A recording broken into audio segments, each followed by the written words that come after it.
ধরো তোমরা কয়েকজন ফ্রেন্ডে দাঁড়াইয়া লাইন মতো ছবি তুলছ, তো ওর মধ্যে দেখা যাবে যে যে সবচেয়ে বেশি লম্বা তাকে হয়তো সবার আগে চোখে লাগতেছে, অথবা যে স্বাস্থ্যবান মানে দেখতে একটু ধরো স্বাস্থ্য ভালো আছে তাকে তোমার চোখে লাগতেছে।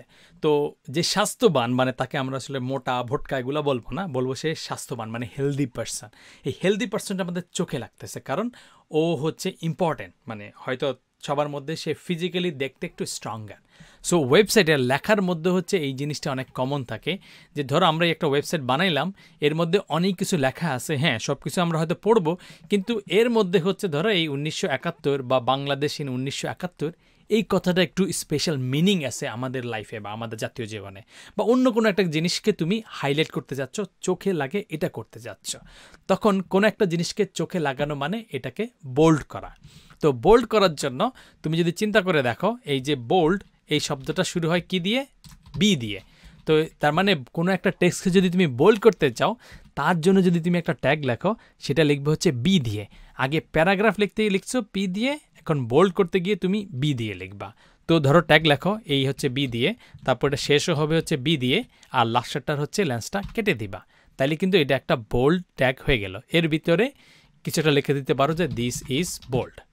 সেভ করলা, তারপরে তুমি তোমার ওয়েবসাইটে গেলা, গিয়ে এটাকে যদি রিলোড করো, তাইলে দেখবা এইখানে তোমার এই দিস ইজ বোল্ড যে লেখাটা আছে এটা কিন্তু অন্য লেখার মতো না, এটা চোখে লাগতেছে। এটা আরও বুঝবা যদি তুমি এই 1971 লেখাটাকে ধরে নিতে চাও। ধরো তুমি এই যেই তোমার লাইনটা আছে, লাইনটা অনেক বড় অবশ্য হয়ে গেছে, অনেক লেখা এখানে, এখানে তুমি খুঁজে পাচ্ছ না, পুরো লাইনটাকে ছোট করে এখানে দেখাইতে চাচ্ছ, তার মানে এটাকে ওই যে টেক্সট ওয়ার্ড র্যাপ বলে। তো তুমি জাস্ট ভিউতে যাও, ভিউতে গেলে নিচে একটা অপশন পাবা এই যে ওয়ার্ড র্যাপ, এটা যদি চাপ দাও তাহলে এই লেখাগুলো পুরা এই এক লাইন বরাবর সোজা এখান থেকে শুরু করে পুরা দেশের এক মাথা থেকে অন্য মাথায় চলে গেছে।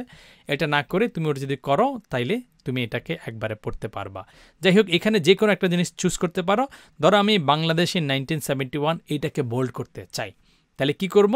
এই লেখাটার শুরুতে এই বি ট্যাগটা দিব, এবং এই যেটুকু আমি বোল্ড করতে চাই তার শেষে গিয়ে হচ্ছে বি ট্যাগটাকে ক্লোজ করে দেব। সেভ করলাম। তারপরে আমরা যদি ব্রাউজারে এসে রিলোড করি, তাহলে দেখবা যে এই লেখাটা বোল্ড হয়ে গেছে, আর বাকি জিনিসগুলো বোল্ড হয় নাই। ধরো আমরা যদি এখানে আরও দু একটা জিনিস করতে চাই বোল্ড, যেমন হচ্ছে ধরো ল্যাঙ্গুয়েজ মুভমেন্ট বা হচ্ছে বাঙালি ল্যাঙ্গুয়েজ, এটাকে করতে চাই, তাহলে এই যে আমরা বাঙালি ল্যাঙ্গুয়েজটা খুঁজে পাইলাম, এইটাকেও আমরা হচ্ছে বোল্ড করে দিলাম, এবং এটা শেষ কোথায় যাচ্ছে? এই জায়গাটায় চাচ্ছে, তাহলে এটাকে বোল্ড করে স্ল্যাশ মেরে দিলাম। সেভ হয়ে গেল। আমরা যদি রিলোড করি, এখানে এসে এই যে কন্ট্রোল আর দেই, তাহলে এই লেখাটা বোল্ড হয়ে গেল। তার মানে কোনো একটা প্যারাগ্রাফের মধ্যে কোনো একটা অংশকে তুমি যদি স্ট্রংলি প্রেজেন্ট করতে চাও, তাইলে তুমি হচ্ছে এই বোল্ড ট্যাগ ইউজ করবা। বোল্ডের আলাদা একটা ভার্সন আছে যেটাকে বলে হচ্ছে স্ট্রং, মানে এটা কি স্ট্রং দেখাচ্ছে না, এটাকে একটু মিনিংফুল রাখার জন্য, যে আচ্ছা এটা হচ্ছে একটা মিনিংফুল জিনিস, এটাকে বোল্ড হিসাবে আমরা স্ট্রং হিসাবে প্রেজেন্ট করব, সেই জন্য তুমি বোল্ডের পরিবর্তে স্ট্রংও লিখতে পারো। এখন ধরো তুমি যে স্ট্রং লিখলা যে বাংলাদেশে একটা রেনেসা হয়েছে, এইটাকে আমি স্ট্রং লিখলাম। রুল কিন্তু একটাই, ট্যাগ শুরু হবে যেটা দিয়ে, শেষও হবে সেম, শুধু লাস্টেরটাতে একটা স্ল্যাশ দিয়ে দিবা। তো স্ট্রং যদি তুমি করো তাইলে কিন্তু কাজ হবে। তো ওয়েব ডেভেলপমেন্টে তুমি দেখবা মাঝে মধ্যেই একই কাজ একাধিকভাবে করা যায়। সেই সব ক্ষেত্রে তুমি হয়তো গুগলে সার্চ দিবা যে আচ্ছা এইটা ভার্সেস ওইটা, যে বোল্ড ভার্সেস স্ট্রং ডিফারেন্স কী, তাহলে গুগল তোমাকে অনেক কিছু বলে দিবে যে আচ্ছা এইটার কারণে এইটা হচ্ছে, ওইটার কারণে ওইটা হচ্ছে, ওই সময় তোমার এটা করা দরকার। তো বোল্ড এবং স্ট্রংয়ের মধ্যে হালকা একটু গ্যাপ আছে। ধরো তুমি যদি হচ্ছে কোড দেখো, তাহলে তুমি বুঝতে পারো যে কেউ যদি হচ্ছে শুধুমাত্র কোডটা রিড করতেছে, এরকম ধরো হচ্ছে অনেক, এগুলোকে বলে ওয়েব ক্রলার, যারা বিভিন্ন ওয়েবসাইটে গিয়ে এই জাস্ট একটা সফটওয়্যার গিয়ে এই জিনিসগুলো পড়ার পরে সে বলে যে আচ্ছা এটা একটা ইম্পর্টেন্ট, তার মানে এই ওয়েবসাইট এটা নিয়ে কথা বলছে, সো এটা লিখে যদি কেউ গুগলে সার্চ দেয় তাহলে এই ওয়েবসাইটটা হয়তো রিলিভেন্ট হবে। তো এসইও করার জন্য বা হচ্ছে অনেক সময় হচ্ছে ধরো বিভিন্ন কাজের জন্য এটা করা হয়। সো তুমি বোল্ড এবং স্ট্রং ইউজ করে তুমি কোনো একটা টেক্সটকে একটু হাইলাইট করতে পারো বা স্ট্রঙ্গারভাবে প্রেজেন্ট করতে পারো। তো এখন আমরা আরও একটা খুচরা জিনিস এখানে দেখে ফেলি, সেটা হচ্ছে ধরো আমরা কোনো একটা কারণে ট্যাগ লিখতে গিয়ে ভুল করলাম, যে ধরো বি এর জায়গায় আমরা ধরো হচ্ছে বিএফ লিখে ফেললাম, তাইলে কি হবে?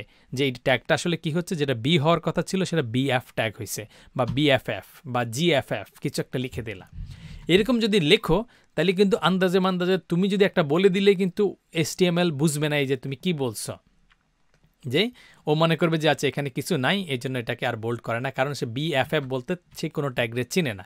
তুমি আন্দাজে বললে একটা হবে না, তার মানে তোমাকে এই যে বি দিতে হবে এবং এখানেও তোমাকে সেম জিনিসটা লিখতে হবে, শুধু ডিফারেন্স থাকবে স্ল্যাশ। ধরো তুমি কোনো কারণে স্ল্যাশ দিতেই ভুলে গেছো, তাহলে কি হবে?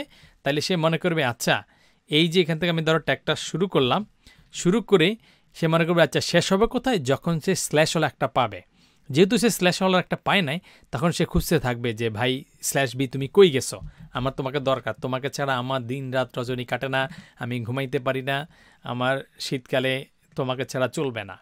এইরকম যে তুমি করতেছো, তখন সেই লাস্ট ট্যাগটাকে খুঁজতে খুঁজতে খুঁজতে খুঁজতে চলে যাবে, যতক্ষণ পর্যন্ত এই জিনিসটা পুরোটা শেষ না হচ্ছে, সেটা চলতেই থাকবে।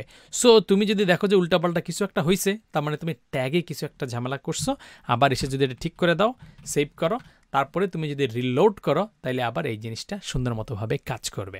তো এখান থেকে আমরা বুঝতে পারছি যে ট্যাগ জিনিসটা কিভাবে কাজ করে, যে শুরু যেভাবে হবে শেষও সেমভাবে করতে হবে, এবং একটা ট্যাগের ভিতরে আমি চাইলে অন্য একটা ট্যাগ লিখতেও পারি, সেটা কোনো সমস্যা নাই।